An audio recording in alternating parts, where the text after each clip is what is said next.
सदाशिवसमारम्भां शङ्कराचार्यमध्यमाम् अस्मदाचार्यपर्यन्तां वन्दे गुरुपरम्पराम्। श्रुतिस्मृतिपुराणानाम् आलयं करुणालयं नमामि भगवत्पादं शङ्करं लोकशङ्करं। शङ्करं शङ्कराचार्यं केशवं बादरायणं सूत्रभाष्यकृतौ वन्दे भगवन्तः पुनः पुनः। ईश्वरो गुरुरात्मेति मूर्तिभेदविभागिने व्योमवद्व्याप्तदेहाय दक्षिणामूर्तये नमः। ॐ शान्ति शान्ति शान्तिः। ॐ सहना भवतु सहनौ भुनक्तु सह वीर्यङ्करवावहै तेजस्विनावधीतमस्तु मा विद्विषावहै। ॐ शान्ति शान्ति शान्तिः। Namaste to everybody. Before getting into the topic, it is very important to know the relevance of the spiritual sadhana, especially when we think about the scriptural study Vedanta mainly. Sometimes people think that Vedantic study we can just study and understand all the theories of the Vedanta, and finally I can realize the truth. But it is very important to have a disciplined life to really imbibe that spiritual knowledge. If I want to enter into any field, before entering, I have to look within whether am I qualified to enter into this field. If I don't have enough qualification, it's very important to really inculcate those qualifications in me. What all the things necessary for that, a person should be ready to do that. With the qualification, if I study daily, in the Vedanta we say sadhana chatushtaya sambannadhikarina.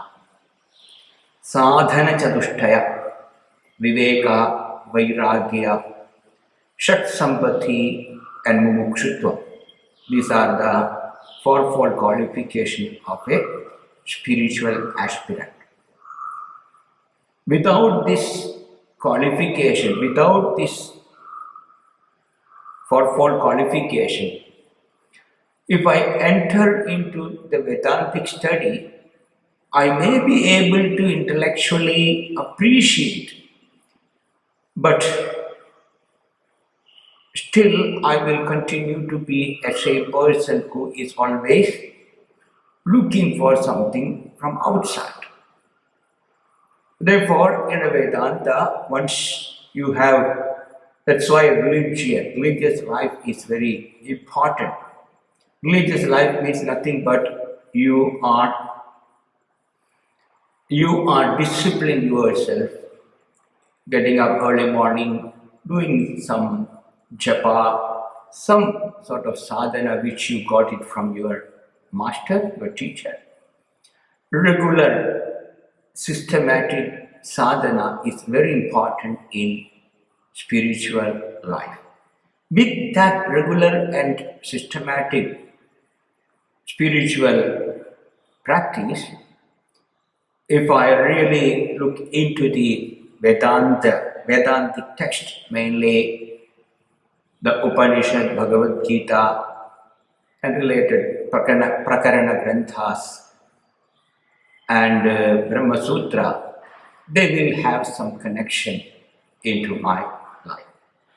Therefore, it's very important to have this regular, systematic spiritual practice for anybody who is looking into studying the Vedanta. Even yoga is very much required because we need to really maintain this physical body. This physical body is an instrument which we got it. It is our responsibility to take care of this physical body. To take care of the physical body, the yoga is one of the very important tools. With the help of the yoga, I can really keep this instrument in good condition. Why? Because if my body is not really healthy, I will not be able to really listen, sit and listen. If I need to forget my body, if I want to forget my body should be healthy. Therefore, it is important to maintain our mental health and physical health. Once I have this mental and physical health, the Vedanta really works. When we get into the Vedantic study, Vedanta literal meanings Vedanto Nama Upanishad Pramana. Upanishad is called Vedanta, the end portion of the Veda, or where the real purpose of the Veda is dealt with it. That portion is called the Vedanta. Vedanta or Upanishad. Upanishad is a very special word. Adi Shankaracharya explained what is the meaning of the Upanishad very nicely. Upa means that which is near. Ni means without any doubt. Shat means knowledge. That which is very near to you, get a clear understanding. What is near to me? Near to me is me. Therefore, to get a clear understanding about ourselves. Therefore, the Vedanta is generally translated in English self-knowledge. Knowledge about the self. Who am I? This is the subject matter of the Vedanta or Upanishad. Because it's very important to understand the beginning itself. If anybody interested towards the self-knowledge, they can continue to listen. If I don't want to have self-knowledge, I want something else, some kind of power, some kind of supernatural accomplishment. The power, if I want, this is not from the Vedanta. A Vedanti may have such power, but he or she is not working for that power at all. But when we get into Vedantic study, Vedanta, there are mainly 5 prakriya methodology Vedanta deals with it. When I want to, because we all think I know myself, I have a very clear understanding about me. Who am I? I am this body, mind, sense, complex. This is what I am. But from there, the first analysis, they start from our physical body. When we start with the physical body, from the Vedantic standpoint, we divide this physical body into 3. The Karana Sharira, means causal body, subtle body, and the physical body. Analyze these three bodies, and I come to know that I am neither all this body, I am other than these three body, which is consciousness. This is the one method they used. Then there is avastatraya. We all are experiencing this every day. Waking, now we are supposed to be in the waking state. You are listening to me and I am talking to you. Therefore, there is some transaction is taking place. This transaction, all the transactions take place in our waking states. Then we have a dream. The dream, we create our own world and we produce a total, complete dream world out of our own memory, and we experience. And the moment you wake up, you understand that this dream world is not really real. Then we go to the deep sleep. In the deep sleep, we don't have anything. We don't have any special experience. We are really having a very good sleep. I didn't know anything. I had a sound sleep. This is what our experience in the deep sleep. Aham kinjinna avedisham sukhena nidram anubhuyate. I didn't know anything. I am happily enjoying my sleep. But these are the three. But all the three states is known to me. Therefore, these three states are an object. I am the subject. Therefore, I am different from the three states. This is another prakriya used in the prakriya means methodology used in the Vedanta.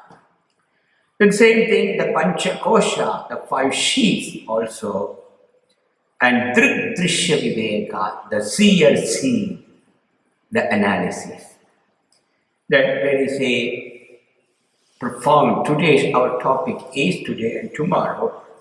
I try to deal with more the Karana Karya Vada, the methodology of cause and effect.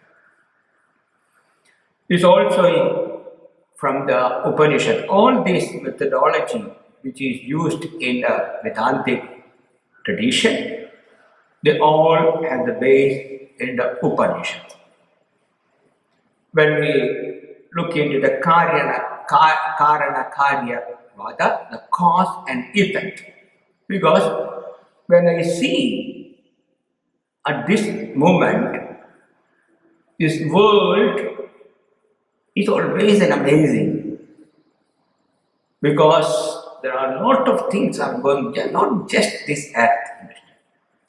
When you imagine the whole universe, what all things are taking place in this universe, without much problem, everything is taking place, everything is in a very systematically going on.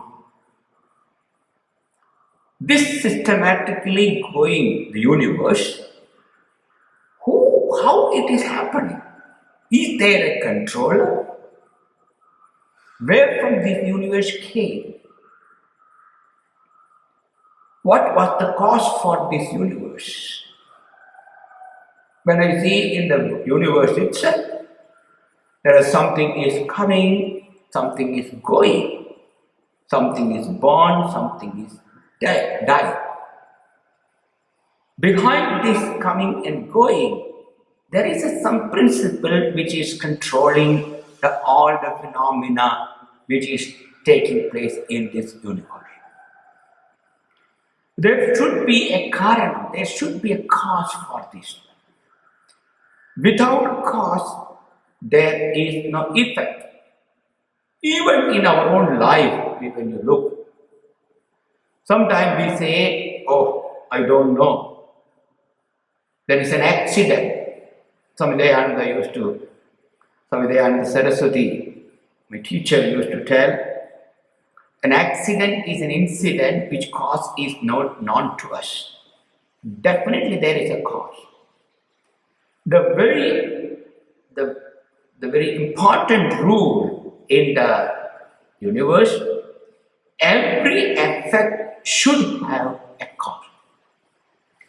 Without a cause, there is no effect at all. But karana, any karya should have a cause. Karana. There is an Upanishad called Muntaka Upanishad. Beautiful Upanishad. In this Upanishad, the beginning, the very first chapter section deals with this inquiry. There is a Shaunaka is the Shishya, Angiras is the teacher. Shaunaka was a very well accomplished, a very religious person, very dharmic. The Upanishad says, Shaunako havai mahashalaha angirasam vidivadvasanna papracha. The Shaunaka, Mahashala. There is Acharya Shankara explained the Mahashala means one who has the Mahapakashala, one who distributes the lot of food. Also Yajnashala, also Padashala. He has a Padashala, Yajnashala and Pakashala. He was a very dharmic person. With this dharmic life, he led his life so long and he thought, I'm really doing what is to be done, but I don't feel I really accomplished what I need to accomplish. There is something I am lacking, but I don't know what I lack. Therefore, he could approaching his teacher, the Angiras, and he asking a very profound question. This is a question we have to ask when we approach a teacher. Kasminnu bhagavo vijñāte sarvavidam vijñātam bhavati iti. The question is, Kasmin, by knowing which I come to know everything. This is a very intelligent question. Generally, when I know something, I know only that particular thing. When you study Vedanta, you know Vedanta. When you study biology, you know biology. You know, when you study the chemistry, you know chemistry. Mathematics, you know mathematics. By studying mathematics, you will not come to know other subject matter. This is what our experience. This is what our knowledge.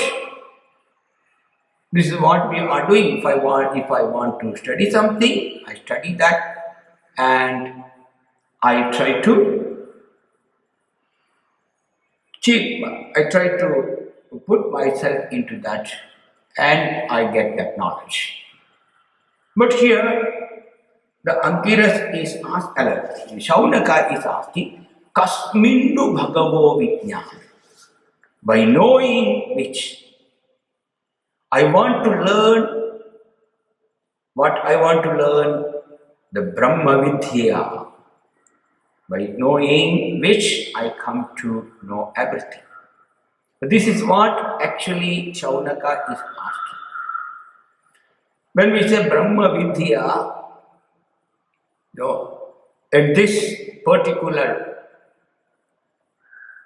the Upanishad, the Brahma Vidya is called Akshara. Akshara. Akshara Vidya means that which never perish. That is no kshara, no disintegration. It is always there. That is the Akshara Vidya. This is the name used in the Mundaka Upanishad. Now, the Shaunaka asked this question. Therefore, is it possible to have a knowledge by knowing which I come to know everything? It may be possible. For example, some other Upanishad, they take a beautiful example. When you make the pot out of clay, really speaking, the clay which you use to make the pot, after making the pot, we think there is a pot different from clay. Before there was a clay, the Upanishad also is used this. The morning he was going, then he saw a lump of clay. The evening when he come back, he saw there are many pots. From that, the person understood, oh, the lump of clay now turned into different pots. We think there is something new created here as a pot. When I really examine the nature of the pot, I can understand one thing. The pot, when you say the clay and pot, in this particular example, we can say clay as a karanam, the cause. The pot is the effect, karyam. Effect is called karyam and cause is called karana. When we examine this karana and karya, we can understand one important thing. The karya, the pot, the effect, the pot, can exist depending upon the cause. Without the cause, effect cannot exist. For example, imagine there is a pot. In this pot, there is a pot, small deer. This is made up of the clay. It's a lamp made up of the clay, original clay. From now I say it is a lamp. It's a lamp. This lamp is an effect. This lamp is made up of the clay. Clay is the cause. Now, the clay is not depending upon the lamp. Even if I smash the lamp, clay continue to exist. Clay will be pieces. How many pieces? With that piece, I can make another lamp or whatever I want. According to my desire, I can turn into this clay in different form. Therefore, the effect is depending upon the cause, but cause is not depending upon the effect. When we think about this cause-effect relationship, first we can understand one thing. The cause is independent, the effect is dependent. Also, from the clay, I can make many pots. whatever desire. If you go to a pottery shop, in the pottery shop you can see many things. When you look the pot, the object, different forms, you may see, oh, there are many pots are there. But when you look from another angle, all this pot earthenware is nothing but clay. From the standpoint of clay, there is only one. From the standpoint of the pots, there are many. From this we can understand one thing. The cause is one. Ekam. It's only one. Cause is one. Effects are many. Many pots, many. You can make many. The pot cause is one. Effects are many. Now, when you third, the essence of the pot. Understand? For example, you take what is in and through this lamp. In and through this lamp is nothing but clay. Clay. Because if I remove the clay from this lamp, nothing will be left out. The weight of this lamp is the weight of the clay. Therefore, you can say the essence of this lamp is the clay. Essence is called in Sanskrit as a sara.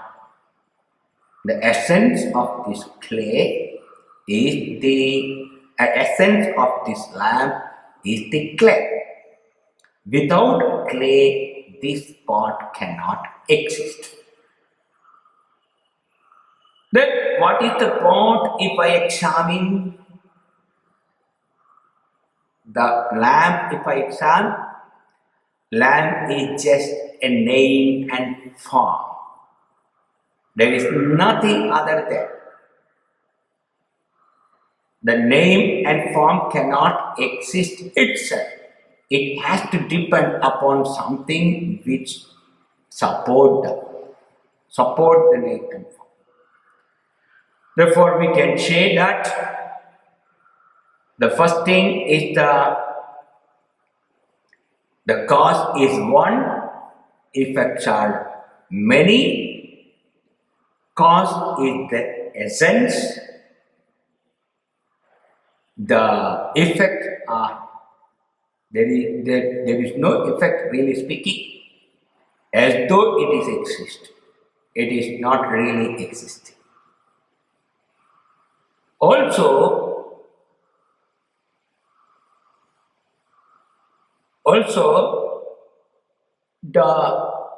when I examine the same lamp, before this lamp was not there, now it is there, later it will not be there.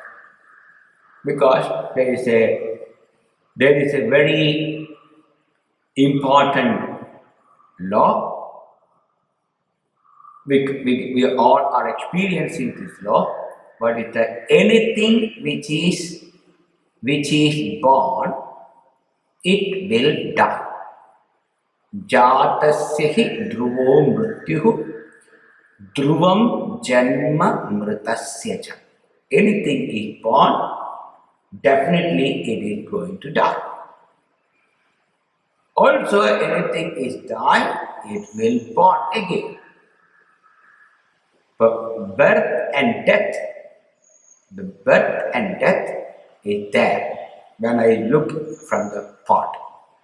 This pot was not there before, now it is existing, after some time it will not be there. But when I look from the clay standpoint, clay was there, now also clay is there. Even the pot destroyed, clay continued to exist. Therefore, we can say clay was there, clay is, clay will be.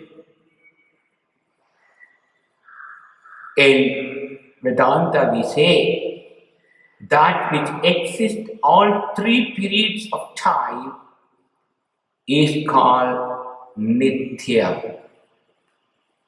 It is Nitya. Nitya or Satyam. It is there always. But when I look from the pot standpoint, what happened? Pot was not there, now it is there. After some time, it will destroy. That means pot is not all three periods of time. It is temporarily existing. Now it is there. Since now it is there, we say, oh, now this pot is there. Later it will not be there. Before it was not there, of course. Now it is there. Later it will not be there. Therefore, if I look from the standpoint of name and form, they are not Nitya. That which is not existing all three periods of time is called Anitya. It is not Nitya, it is not eternal. Eternal means that which is beyond the time. It is not within the time. Something which exists within the time, it definitely undergoes different modification. But that which is not within the time, it will not undergo any kind of change. Therefore, the Karanam is Nityam, Karyam is Anityam. Now, these are the things we need to really understand when we go for with Karana Karya Vada. The Karya will be one,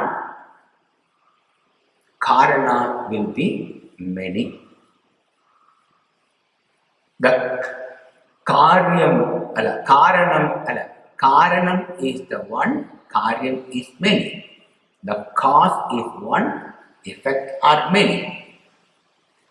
The cause is the essence, it's there. It's the essence means it is the substance, and effects are there is no. It has got existence depending upon the cause. It is asara, not sara. Then cause is eternal, nitya, and effects are not nityam, anitya.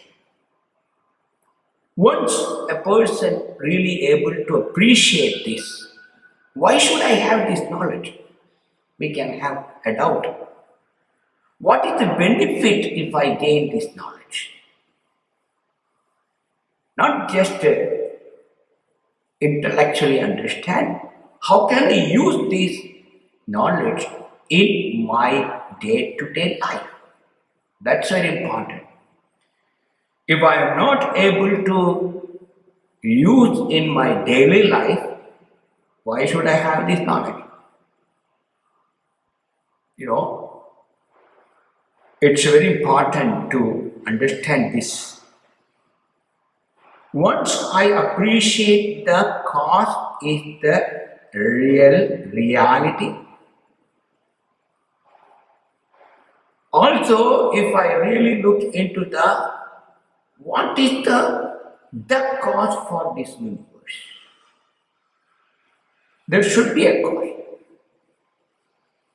This cause is, in the religion they talk about this cause as a Ishvara.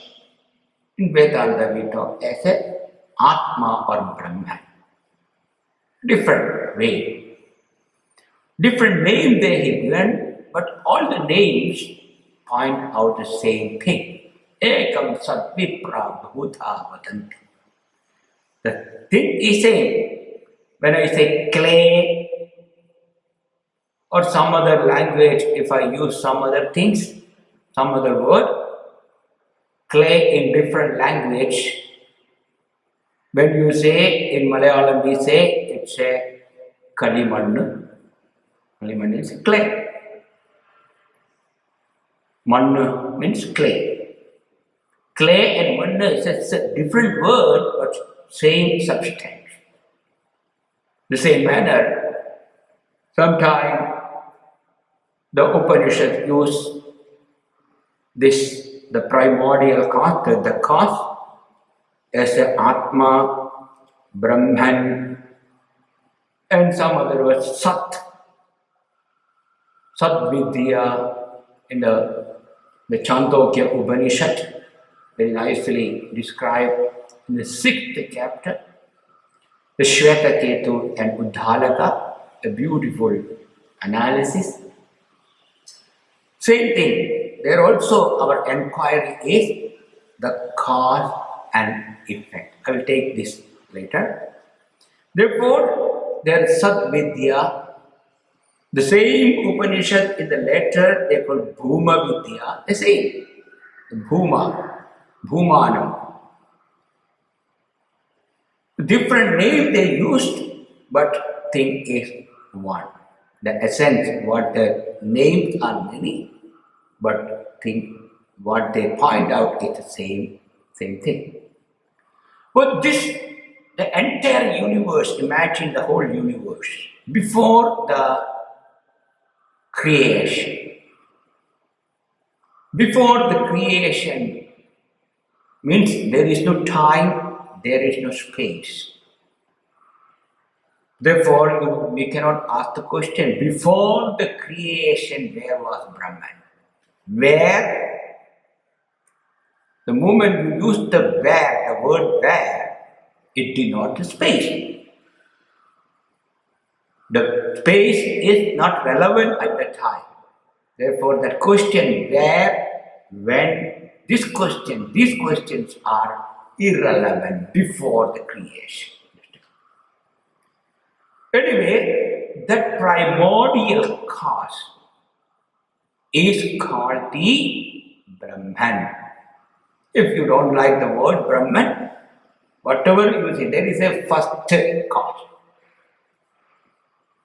When you say it's the first cause, Ishvara or Brahma, you say that first cause you name as a Ishvara or Brahman or Atman, or even Bhuma, whatever name you give. All this, the primordial cause should not have a cause. Beautifully, Shankaracharya tell in the Viveka Chudamani, Ekamed tadaneka sadhanam, ekameva sadaneka karanam, karanantara nirasya karanam, karya karana vivarjitam sat, brahma tattvamasi bhavayatmani. Karan, that first cause doesn't have any cause. What is that cause? The causeless cause. It should be something. You have to imagine that is in our tradition, we give the tradition as the first cause. If I can use the word as a first. That's the cause. From that Brahman, beautifully, there is a Upanishad called Taittiriya Upanishad. Tasmad va etasmad atmana akasha sambhutaha. Akashad vayuhu vayoragnihi agnerapah adbhya prithvi prithivya oshadayaha oshadibhyo annam annat purushaha. This is the system there. This is the level they talked about how this universe came about. So first there is an Atma or Brahman, or Ishvara. If you are a religious person, is an Ishvara. The Ishvara is the cause, the first cause. From that Ishvara first came the space. So when you say first came, the time also is there. Understand? First means time also involved. Now, this, when you say the first space came, the meaning is the space cannot exist independently. You look at the law. We said, first law, the karyam can exist depending upon the karana. The effect can exist depending upon the cause. From the effect, if you remove the cause, nothing will be left out. Look, from this lamp, if I remove the clay, nothing will be there. Therefore, when we say the first is the Brahman, the space came. From the space, air, fire, water, and earth, the plants, and the beings. This is the system they talked about.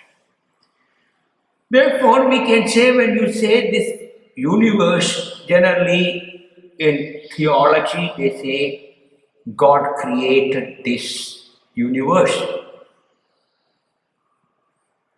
When you say God created this universe, just like a pot maker created a pot. When we say the pot maker created a pot, the pot and pot maker are separate. To create a pot, we need two types of cause. Technically, it's called, one is intelligent cause, another is called material cause. When these two things are there, intelligent cause and material cause, you can produce a effect, a product called the lamp. Now, this is what our experience in the world. When you produce something, you will not be identified with what you produced. You are separate from what you are making. Otherwise, when you go to buy a pot in the shop, when you bring the pot maker also will come with you. That when a lot of people will be there in your house. Thank God it is not happening. That's good. Therefore, generally in the world, anything we are producing, we needed two types of cause. The intelligent cause and material cause. Technically, in Sanskrit, it is called Nimitta Karana and Upadana Karana. Nimitta karana means intelligent cause. Upadhana karana means material cause. From the standpoint of this pot, the clay is the upadhana karana, material to make this lamp. The one who is making this lamp, he knows how to make, what kind of clay he has to use it, how to use it. All this knowledge he has. Therefore, he is called the intelligent cause. Now, when we think about the universe, the whole universe, the first cause is called the Brahman. There is no second thing there. There is the Ekam. It's only one. Only that reality. There is nothing else. There, when we say that itself, the Brahman is both the material and intelligent cause. It is not separate.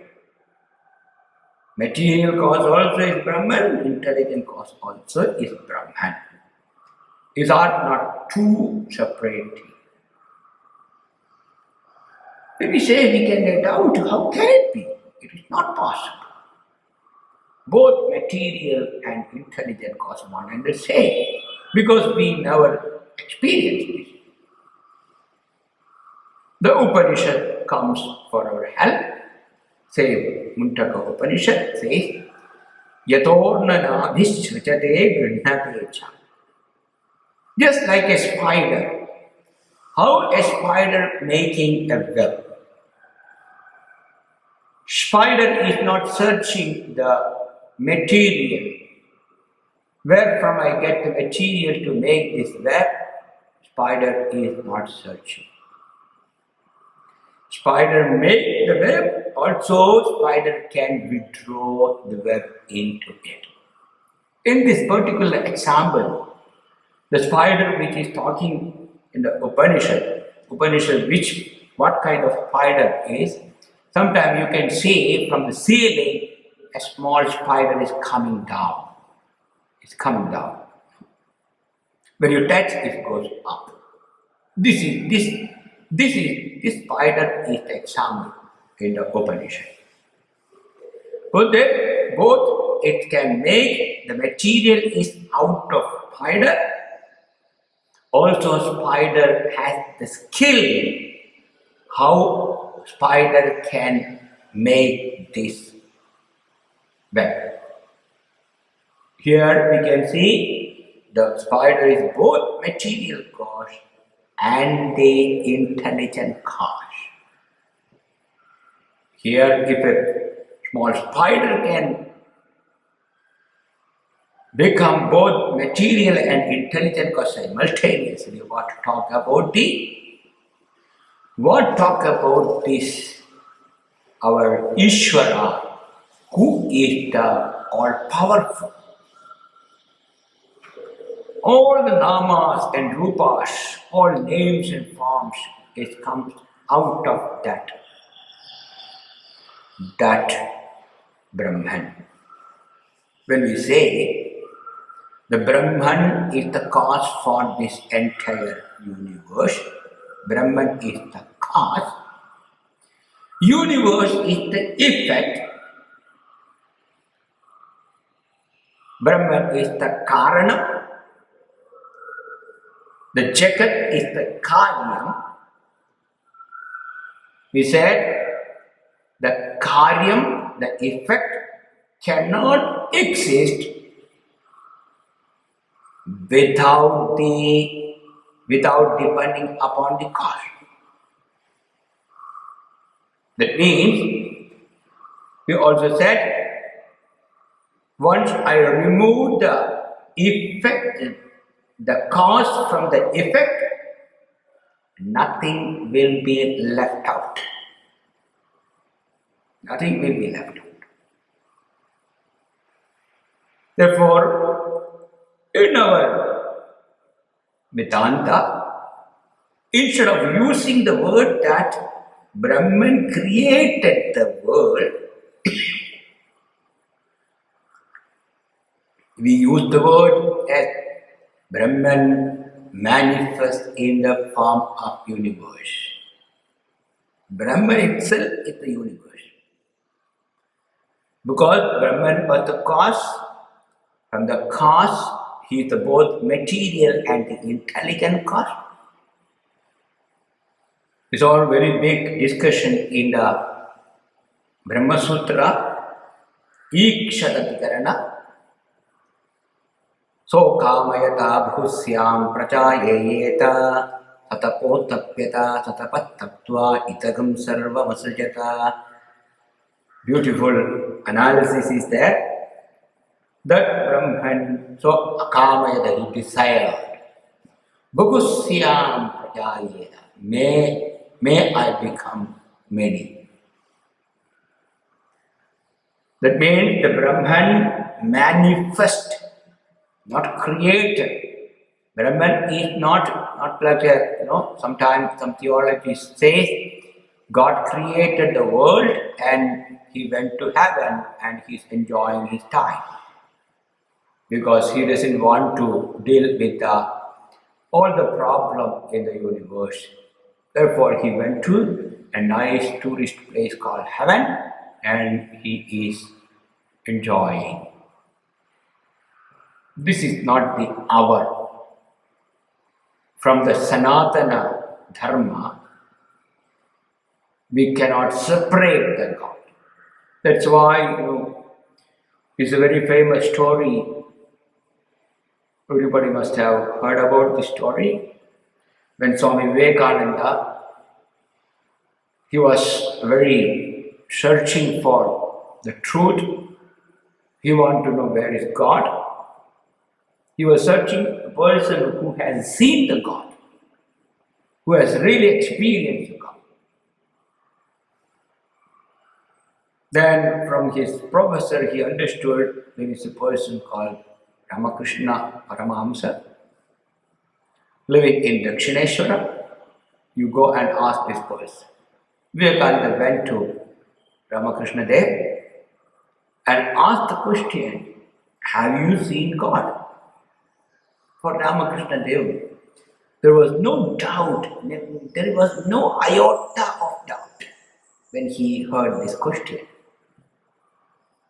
When we hear, we may go, if I tell something, what will happen? We have a doubt inside. But for Ramakrishna Dev, there was no doubt at all. He asked then, yes, my dear child, I have seen very clearly. I can see the God clearer than I see you. This is the very, sometimes people think, why this answer is given? What was the real reason?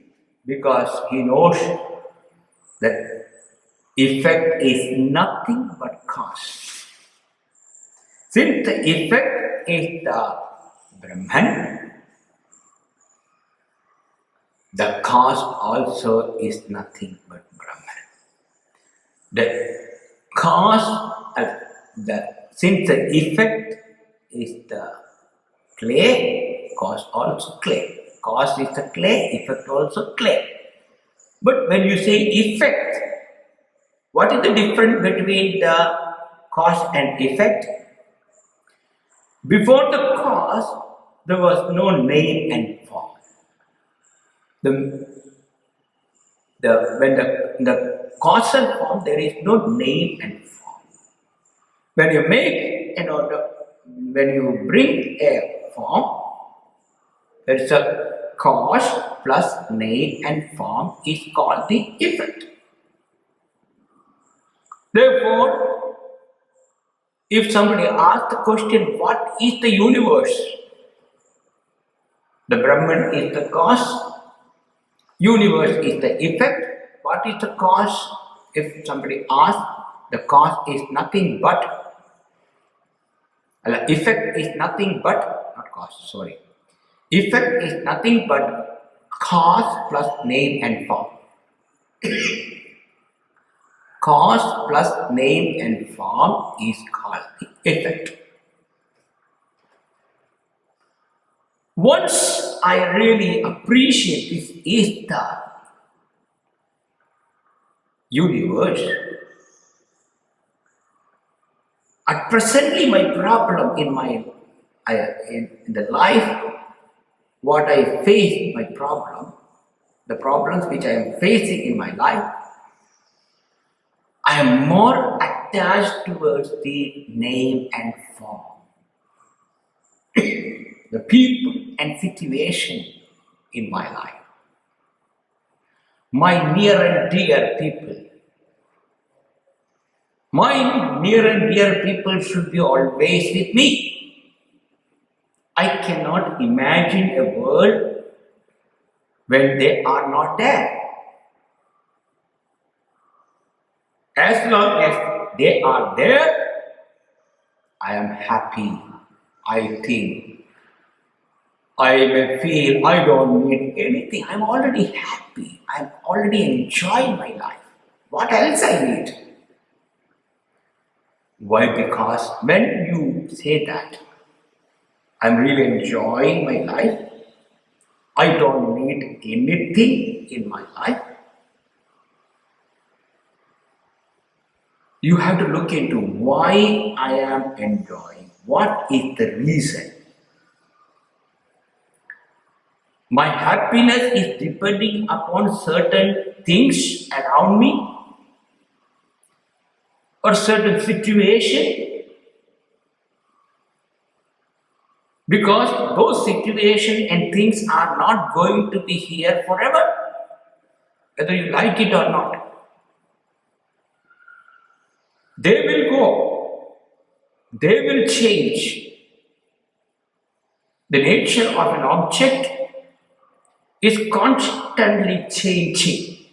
Asti jayate vardate viparinavate apakshiyate vinashyati shadbhava vikara.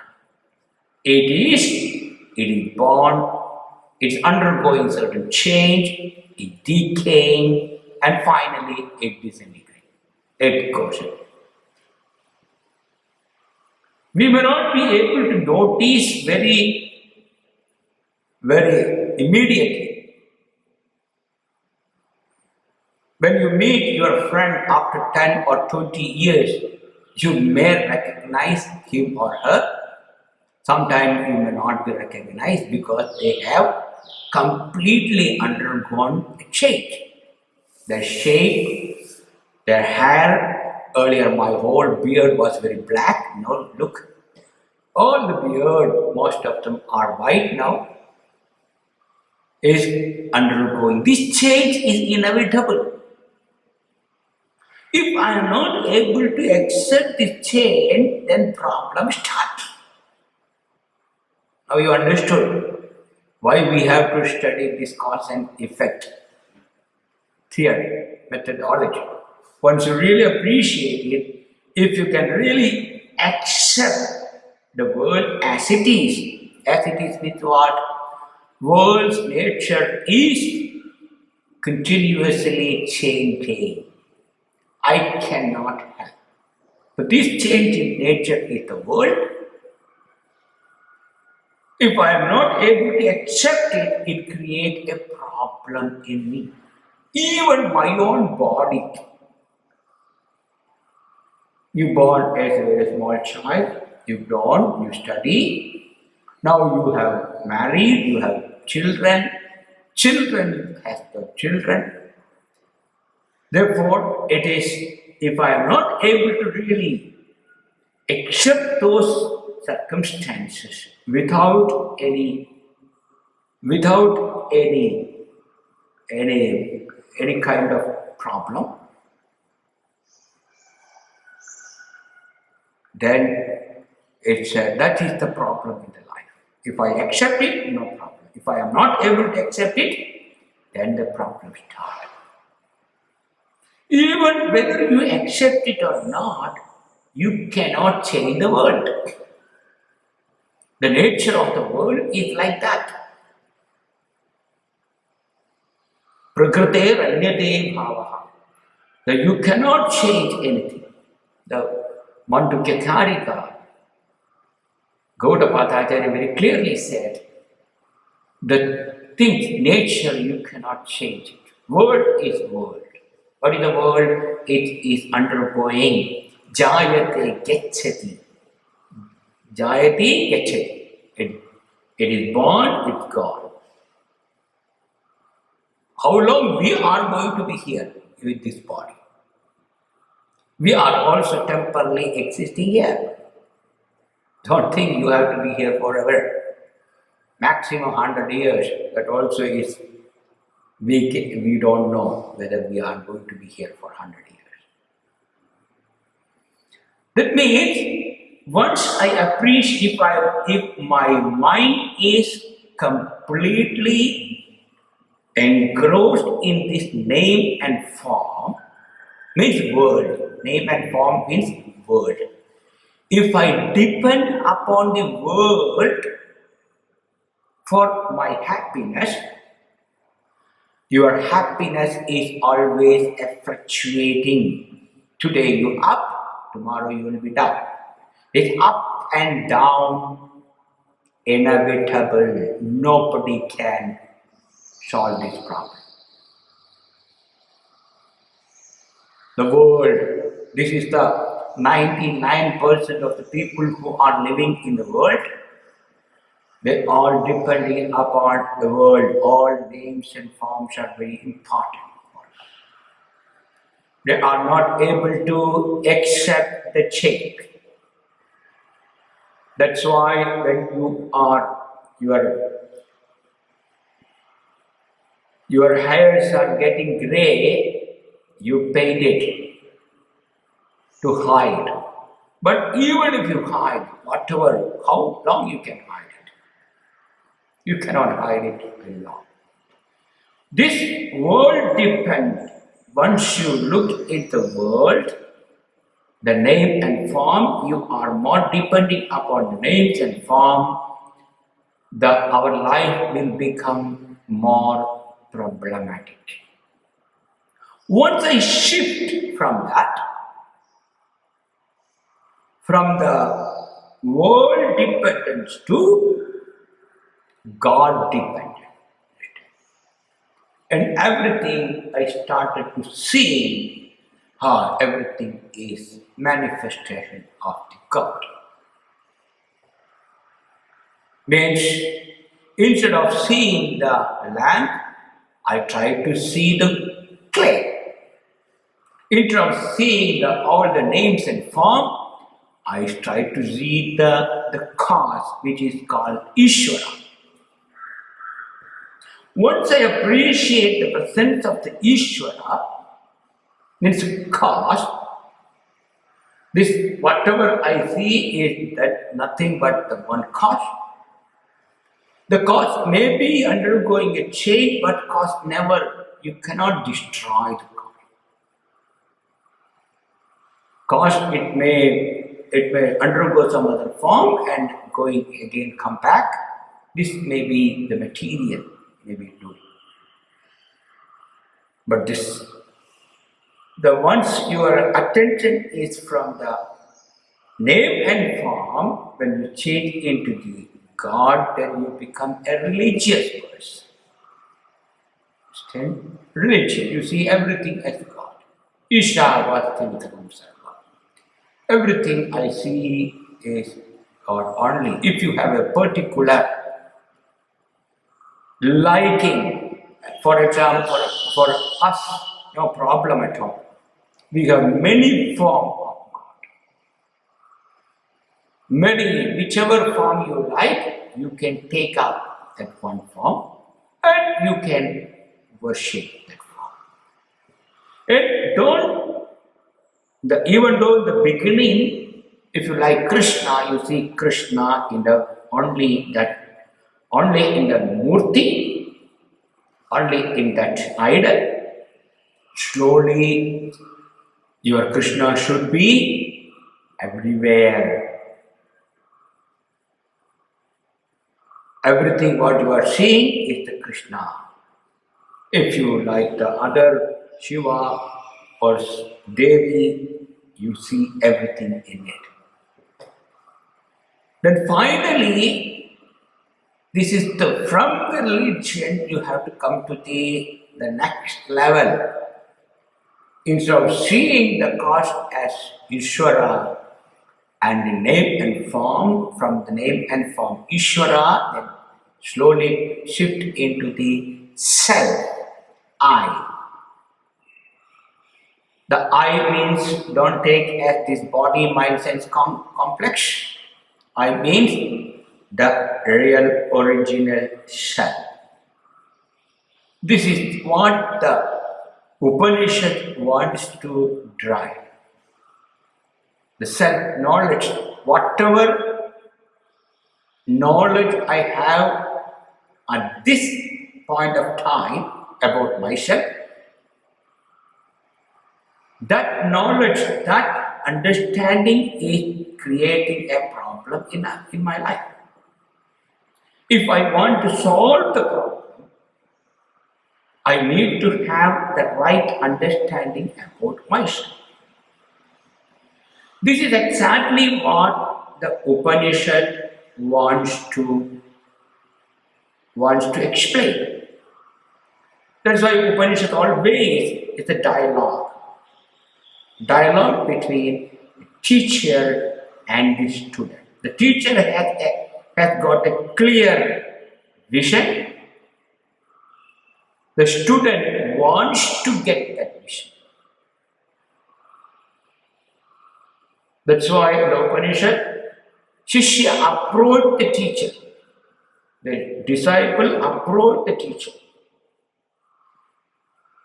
Then while approaching, here also we can see Shaunako Havai Mahashala Angiratam Vidivadupasannam. Vidhivat.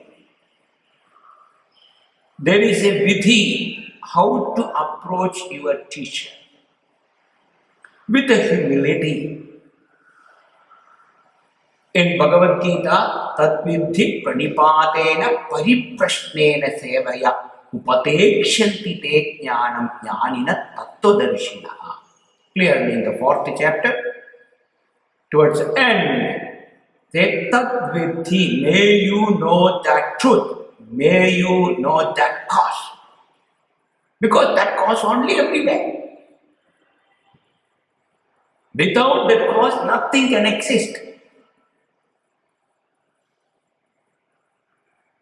That cause, may you know that Tadvidhi Pranipadena Pariprashnena Sevaya. 3 words, very important word. Pranipada, it indicates your humility, prostration. I surrender to my teacher. Oh teacher, I don't know this. Since you know, I think you know, therefore I came to you. Please teach me Tadvidhi. While doing this, when you are listening, because every listeners will have their own frame of mind. They have their own conclusion, their own idea, their own prejudice, the preconceived notion. This preconceived notion is the problem to really get the right knowledge. If you are not exposed to any teaching, first time you are coming to that real teacher, the teacher's job is very easy. Very easily teacher can explain. If you have already a conclusion, this and that, with that conclusion you come approach a teacher, you also expect this is what my teacher should teach me. With that expectation when you approach, when your expectation is not fulfilling, you go to another teacher. You go to another teacher. There is no surrender there. There is no completely, you are not, I don't know, please teach me that. Humility is not there. While listening, you will have doubt, you can ask the question. Pariprashna, until I understand the truth. There is no teacher will tell you don't ask you question anymore. No question, you just accept it. No. They say ask the question until you understand. Even the ninth chapter, the sixth chapter of Chandogya Upanishad, Shetaketu asked Uddalaka 9 times. After 9 times, Shetaketu didn't come back, therefore we understood he must have got it, that knowledge. But Pariprashna, Sevaya, ready to do some service to your teacher. Once you really do, once you have this frame of mind, ready to listen, ready to do some seva to your teacher, this all called the preparation. No, I value this knowledge. Once you have the value for this knowledge, you will be ready to do anything. But this knowledge really brings a big change into my life. This effort, I have to do it. For me, somebody cannot. Somebody can do for me, no. Just like a beautifully Shankaracharya says in the Viveka Chudamani, if I have the hunger, I have to eat. If somebody else eats, my hunger will not appease. Therefore, everybody has to really make their mind to really inquire into this truth. When I really do this inquiry, what all the necessary preparation and what all the necessary things I need to keep in my mind, these things I will deal with the next section, which will have.